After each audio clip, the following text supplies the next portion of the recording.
Neste vídeo, eu vou demonstrar para você mais algumas funcionalidades das tarefas. Então vamos acessar o controle principal das tarefas, menu Controles, Tarefas.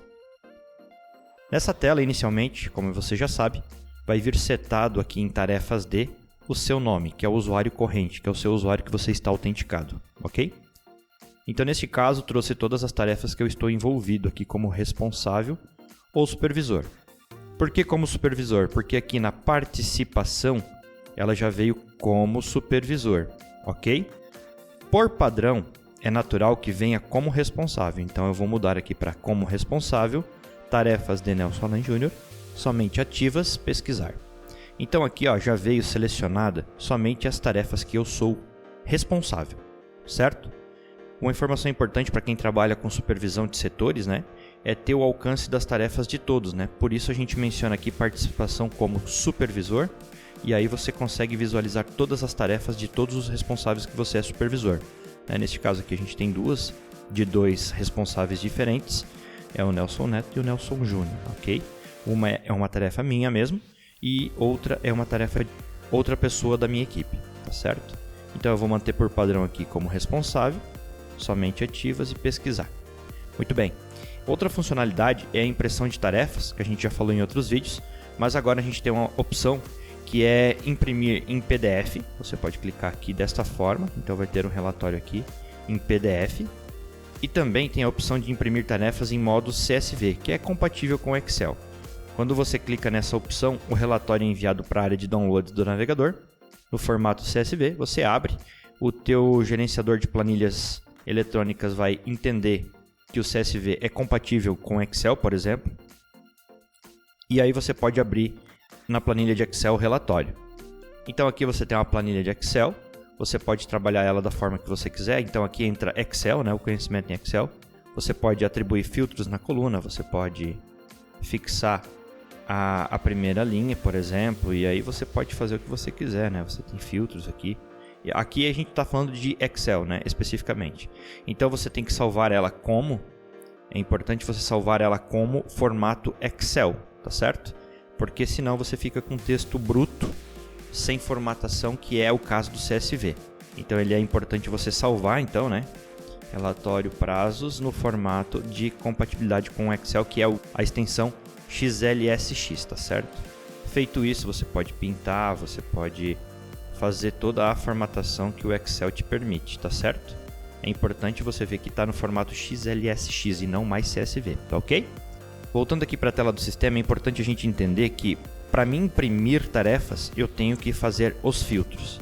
Então, se eu quero uma listagem de prazos, para mim imprimir essa listagem de prazos, eu tenho que atribuir os filtros de prazos aqui, ok?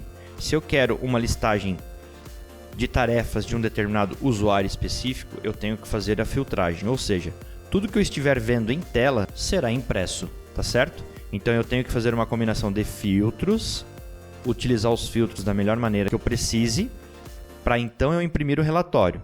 Então eu vou criar uma situação aqui, eu vou pegar todos os usuários, todas as tarefas aqui nessa opção aqui, todas as tarefas. Ele força para mim, para não carregar muito, né?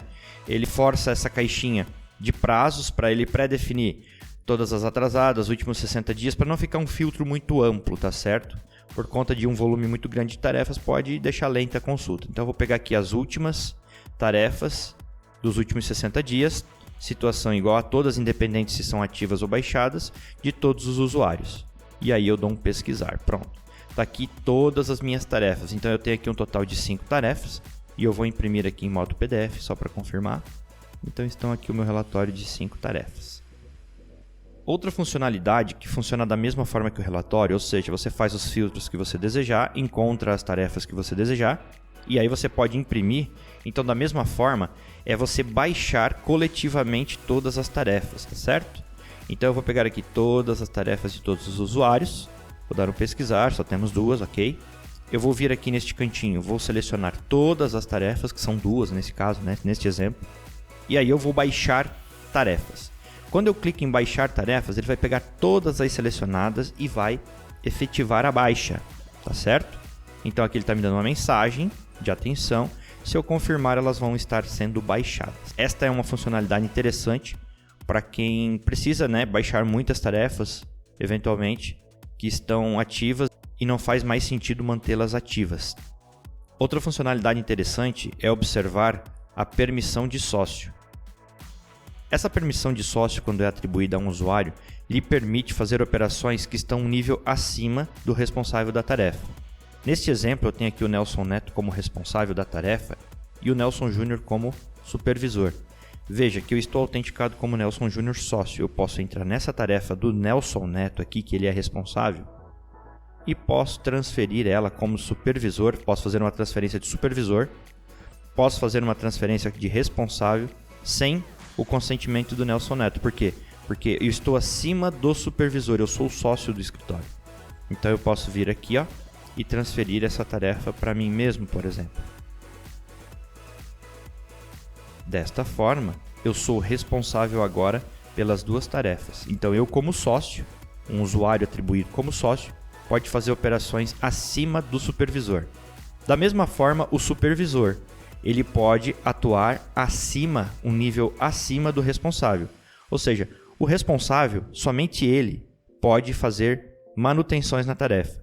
Baixar, transferir, alterar. Mas o supervisor pode, acima do responsável, fazer essas operações. E o usuário sócio está acima dos dois, acima do responsável e acima do supervisor. Tá certo? E vale ressaltar que o responsável pela tarefa, sendo sócio ou não, o responsável principal pela tarefa, ele pode entrar na tarefa, como eu vou exemplificar aqui, clicando nesta folhinha branca com lápis azul, e efetivar uma transferência de tarefa. O que é essa transferência de tarefa? É transferir para um outro colega do escritório a responsabilidade por dar continuidade neste prazo, por exemplo. Então eu clico aqui em transferir, transferência de responsável, seleciono aqui o meu responsável que eu desejo que continue a manutenção dessa tarefa, posso fazer uma observação, quer dizer, uma recomendação para essa pessoa dar seguimento nesse prazo e confirmar. Quando eu confirmo, o responsável pela tarefa então passa a ser outra pessoa. Já posso visualizar aqui. Essa tarefa entra com a situação de aguardando. Enquanto essa pessoa não abrir a tarefa, ela vai ficar como aguardando. Quando ela abrir a tarefa, e aqui eu posso ver que eu tenho uma observação aqui, ó, para essa pessoa. Então, quando ela abrir a tarefa e visualizar, ela vai ver essa observação e automaticamente a situação vai passar para recebida. Isso me garante que eu consiga visualizar a hora que este usuário abriu e visualizou a tarefa, tá certo? E como é que eu posso ver os históricos dessas transferências e alterações? Eu vou clicar aqui no aguardando e ver tarefa, que é a mesma rotina de clicar aqui na folha branca e no lápis azul, visualizar a tarefa. Nesses livrinhos aqui, ó, nessa pilhinha de livros aqui, ó, eu posso consultar as situações das tarefas, os históricos de alterações. Olha só, eu tinha aqui de pendente de análise para recebida, nesta data e hora, de recebida para aguardando, que foi uma transferência, nesta data e hora, e depois de recebida para aguardando de novo. São os momentos que foram feitas transferências de testes, tá certo? Então fica todo o histórico aqui, e neste bonequinho eu posso ver aqui o nome da pessoa que fez a transferência.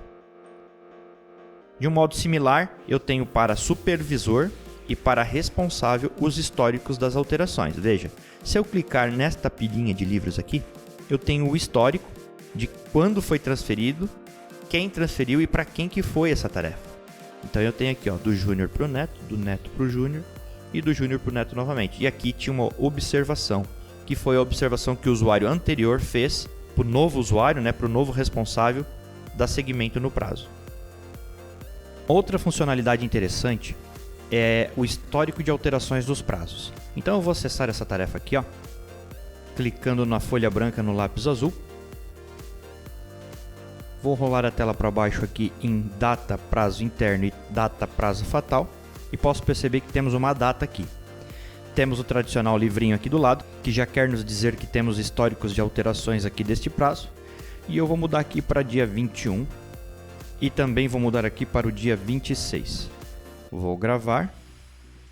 Ok. E vou acessar o livrinho aqui do prazo interno. Clicando, eu posso verificar que dia 8 às 14h27 não tinha prazo anterior, ou seja, foi atribuído o prazo interno e foi colocado a data do dia 20/5/2025 por este usuário aqui. E às 14h31 foi alterado a data do prazo, que era dia 20 para o dia 21 por este usuário aqui. Dessa forma, você tem um histórico das alterações das datas do prazo. Aqui a gente viu a data do prazo interno e a data do prazo fatal não é diferente. E estas são mais algumas funcionalidades do módulo de tarefa do sistema NAGE.